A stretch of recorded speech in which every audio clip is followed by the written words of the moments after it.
Hindi na nga po ako nagkaroon ng access. Hanggang sa ma-dismiss po ako, nawalan po ako ng access doon sa mga dokumento, lalo na doon sa mga cases na inaatinan ko. Kaya ang ginawa ng PIDEA bilang panghaharas sa akin, kinasuhan nila ako ng mga gawa-gawang kaso para masira po yung aking credibility. Yan po ang sa akin for the record, Your Honor, yung mga ibinato nilang kaso sa akin, talagang inaatinan ko po. Talagang sinisikap ko po talaga na patunayan na ako ay inosente. Ito po, nagtataka lang po ako, sa halip na bigyang pansin, yung mga records o yung mga classified documents na naandun po sa tanggapan ng IIS, bakit sinisira nila ang pagkatao ko? Bakit hindi nila pansinin yung nilalamang classified information na isinapubliko? Ako po nagtataka po ako, kaya po ako lumabas. Gawa ng nananahimik po ako Nadamay po ako dito sa dokumentong pinresinta ng isang vlogger na si Maharlika.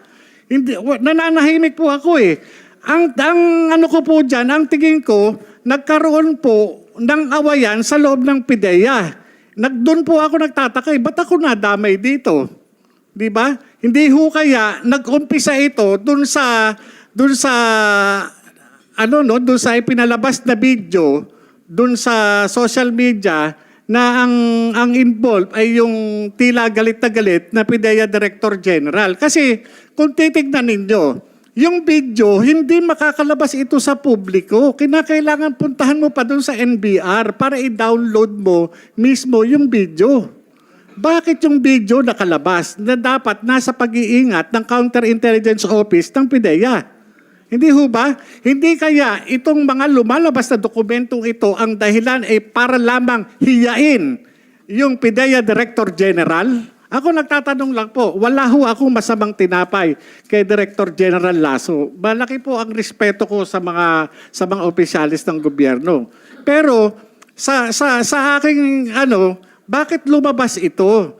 Itong dokumento na ito, nung makita ko, nung sinabi sa akin na itong pre-ops, yung authority to operate, nung makita ko ho na ipinipresenta rin sa video, ako ho yung investigador na humarap doon sa confidential informant. At yung confidential informant na yun, kinunan ko po ng statement. Bakit ko po sa kinunan ng statement? Kasi po, yung kanyang mga ipinakikitang litrato, masyado pong mabigat yung mga involved. Sinong mga involved doon? Ang involved po doon, yung nakita ko mga litrato, merong artista, may politician, may mga civilian. Ngayon po, tinanong ko po siya, sino ito? During nung kinukunan ko po siya ng kasi ayoko pong sa akin magmula yung pag-identify. Gusto ko sa kanya magmula yung identification.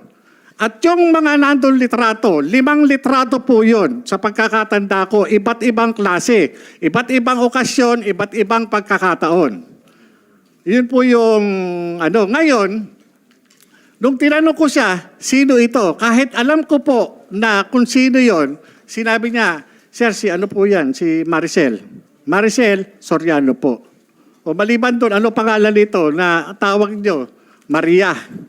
Ngayon po, sabi niya gano'n, eto sir, si po ito? Si Bongbong Marcos. Maliban dito, ano pangalan nito? Bonget. Yun po yung sinabi niya. Siya po ang nagsasabi, hindi po ako. Siya po ang nag-identify, hindi po ako. Ako'y nagtatanong lamang po bilang investigador. Maliban dito, sino pa ang nakikilala mo rito? Yung iba nga po, tinakpan po niya ng pentel pen. Dahil nga ayaw niya na i-reveal sa akin yung iniingatan niya rin. May mga iba pong mga personalidad doon na hindi ko na po matandaan yung mga pangalan. Ngayon po, doon po sa opisina, kinunan ko ng statement, yung confidential informant, kung sino po yung present na naandun na kasama ko doon sa opisina, inilagay ko po yung pangalan. Kaya po, kinuha ko yung statement tayo, nakalagay po roon sa harap nina.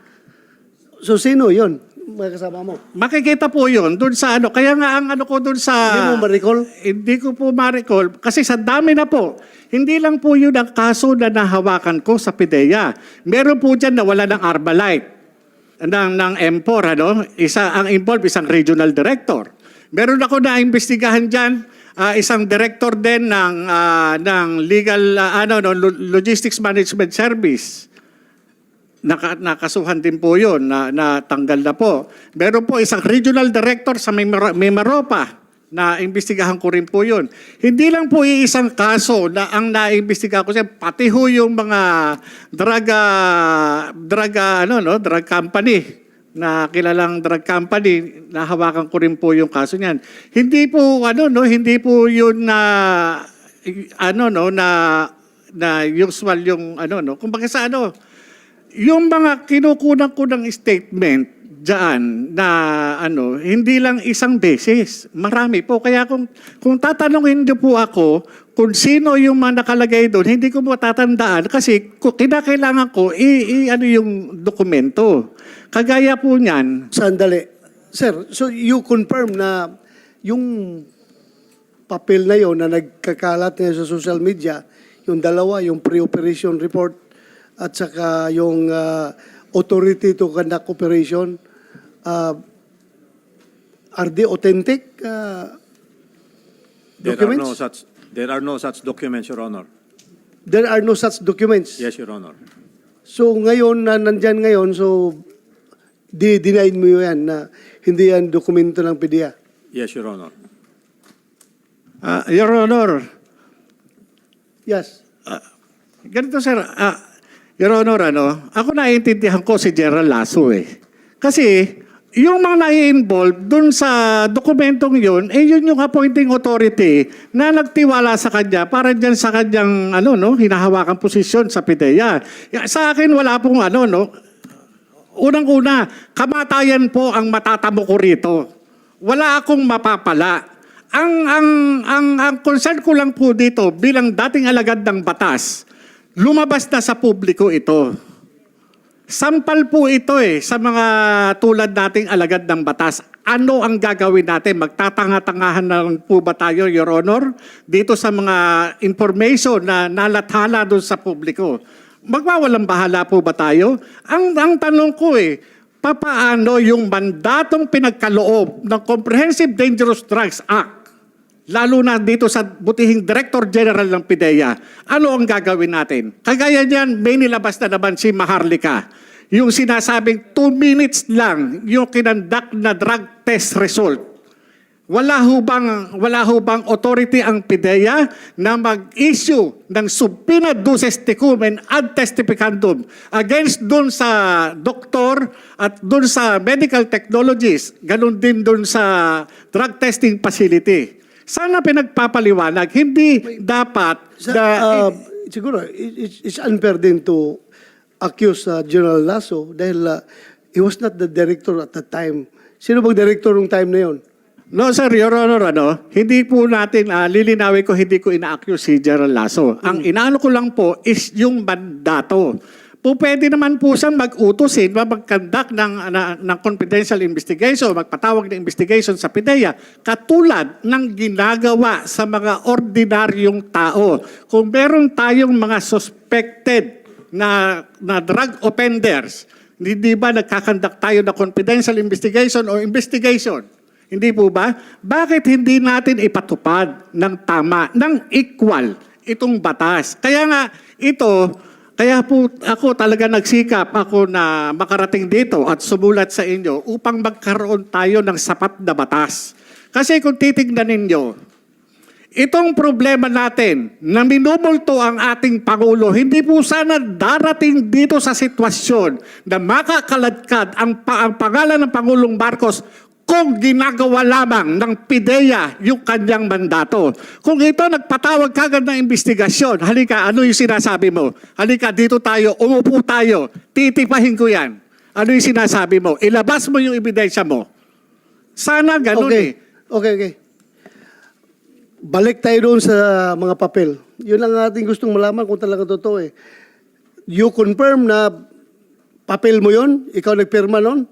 Yes, Your Honor. Ako yun po yung in accordance with PIDEA Manual of Operation. Yun po yung usual na ginagawa namin. Alam niyo po, nakakaawa nga yung mga dati kong kasamahan dyan. Dahil under duress sila. Kinuha sila, no? Pinapunta ng opisina at pinag-execute ng affidavit. Bakit?